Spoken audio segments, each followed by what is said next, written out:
Phone and joint health tech number 4 நம்ம இன்னைக்கு ice ஒத்தடம் இல்லை ஐஸ் பேக் எப்படி கொடுக்கணுன்றதை பற்றி பார்க்கலாம். ஸோ ஐஸ் பேக் கொடுக்குறதா இருந்தால் வலி இருக்கிற இடத்துல வீக்கம் இருக்கிற இடத்துலையும் நம்ம ஐஸ் பேக் கொடுக்கலாம்.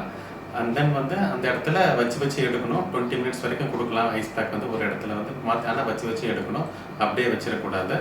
அண்ட் தென் இதை வைக்கிறதுனால என்ன பெனிஃபிட் வரும்னா இந்த உள்ளே இருக்கிற ஐஸ் பேக் கொடுக்கும்போது அந்த டெம்பரேச்சர் கம்மியாகும். டெம்பரேச்சர் கம்மியாகும் போது இன்ஃப்ளமேஷன் இன்ஃப்ளமேஷன் ஒரு கெமிக்கல் ரியாக்ஷன் அதுவும் கம்மியாகும். ஸோ உள்ளே இருக்கிற புண்ணு நல்லா ஆறும் உங்களுக்கு.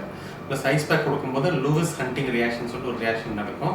அதாவது உள்ளே இருக்கிற ரத்த குழாய் சுருங்கும் விரியும் அப்புறம் சுருங்கி விரியும். அந்த மாதிரி விரியும் போது உங்களுக்கு அந்த இடத்துல உள்ளே இருக்கிற கெட்ட நீரெல்லாம் வாஷ் அவுட் ஆகும். பம்பிங் எஃபெக்டில் அங்கே உள்ள கெட்ட நீர்லாம் வாஷ் அவுட் ஆகும்.